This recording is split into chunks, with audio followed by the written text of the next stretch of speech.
conflito que atravessa décadas, ataques, retaliações, vidas perdidas. Hoje mergulharemos nas complexidades da guerra entre Israel e Hamas. Descubra as táticas, os líderes e os impactos devastadores. Prepare-se para entender o que está em jogo. Esta é a guerra de Israel e Hamas. O conflito entre Israel e Hamas é um dos mais antigos e complexos do Oriente Médio, com raízes que remontam à fundação do Estado de Israel em 1948 e a subsequente luta pelo território palestino. Essa guerra tem sido marcada por ciclos de violência, tensões políticas e tentativas fracassadas de paz. Desde a criação de Israel, a região vive em constante estado de alerta. Em 1967, a Guerra dos 6 Dias resultou na ocupação israelense da Cisjordânia e da faixa de Gaza, territórios que se tornaram centrais na disputa. Décadas depois, a primeira e a segunda intifada, levantamentos palestinos contra a ocupação, intensificaram ainda mais o conflito. A assinatura dos Acordos de Oslo em 1993 trouxe uma esperança efêmera de paz, mas as tensões logo se reacenderam. Em 2007, o Hamas assumiu o controle da faixa de Gaza após violentos confrontos com o Fatah, criando uma divisão política entre Gaza e a Cisjordânia. Desde então, Gaza vive sob um bloqueio rigoroso imposto por Israel e pelo Egito, com o Hamas governando a região.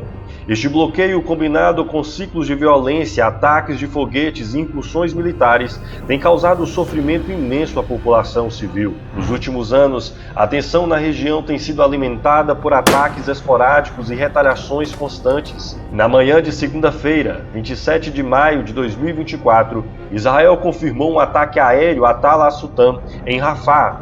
Este ataque, baseado em informações precisas, tinham como alvos Yassin Rabia e Khaled Nagar, líderes da divisão do Hamas, responsável por atividades terroristas na Cisjordânia. A ala do Hamas em Judeia e Samaria, ou Cisjordânia, é conhecida por planejar e executar ataques contra Israel. A morte desses líderes representa um golpe significativo para a organização, mas também intensifica as tensões na região.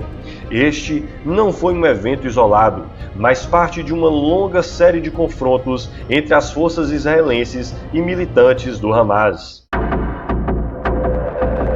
Horas antes do ataque em Rafah, o Hamas lançou 8 foguetes em direção ao centro de Israel, incluindo Tel Aviv. Foi a primeira vez em 4 meses que a cidade foi alvo de tal ofensiva. Estes lançamentos não são apenas uma demonstração de força, mas também uma tentativa de pressionar Israel a cessar suas operações militares. Israel respondeu rapidamente, acusando o Hamas de utilizar a população palestina como escudo humano, uma tática frequentemente denunciada em conflitos anteriores. Esta acusação se baseia no fato de que o Hamas, ao operar em áreas densamente povoadas, coloca civis em risco para dificultar as operações militares israelenses. O Ministério da Saúde de Gaza, controlado pelo Hamas, relatou a morte de pelo menos 50 pessoas no ataque israelense. No entanto, a precisão desses números é frequentemente contestada devido à natureza do conflito e à propaganda de ambos os lados. A resposta internacional ao conflito é complexa e polarizada. A Corte Internacional de Justiça exigiu que Israel cessasse imediatamente suas operações militares em Rafah, alegando risco de genocídio contra os palestinos de Gaza. Essa decisão é parte de um processo aberto em janeiro, em consequência de uma denúncia apresentada pela África do Sul. Israel, por sua vez, rejeitou as acusações da Corte Internacional de Justiça como infundadas e respondeu com novos bombardeios. A comunidade internacional continua dividida.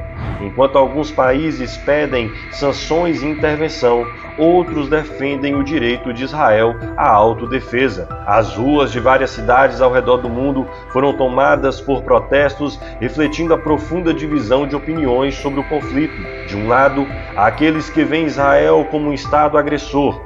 De outro, os que apoiam seu direito de se defender contra ataques terroristas. O ciclo de violência entre Israel e Hamas parece interminável, com cada ataque provocando uma nova retaliação.